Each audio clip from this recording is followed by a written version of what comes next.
తర్వాత 6 నెలల తర్వాత రాజంపేటలో ఒక శూన్యత ఇక్కడేంటంటే కార్యకర్తలకు ఎలక్షన్లో ఎవరైతే పనిచేస్తారో ఆ కార్యకర్తలకి ఒక అభద్రతా భావం ఎక్కువ ఇక్కడ కార్యకర్తలకి రెవెన్యూ సమస్యలు పోలీసు సమస్యలు మరి వాటిల్ని అధిగమించేటట్టు చేసే ఆ నాయకుడు లేక ఎన్ని కష్టాలు వచ్చాయి.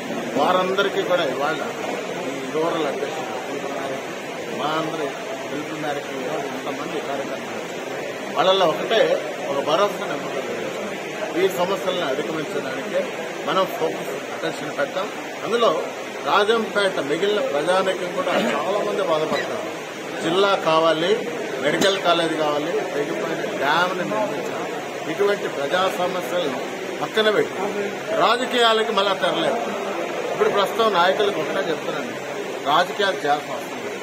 ఎవరైతే పార్టీ కష్టపడి చేశారో, ఎవరైతే ఆ పార్టీని ఉన్నత స్థాయికి తీసుకొచ్చారో వారికి ఆ భద్రత కల్పించాలి, ఆ కుటుంబాలకు న్యాయం జరగాలి. ఆ తర్వాతనే రాజకీయాల గురించి మాట్లాడాలి. రాజంపేటలో దీనిపైన ఫోకస్ పెట్టాలని నాయకులకు ఒక సందేశం ఇవ్వడం జరిగింది.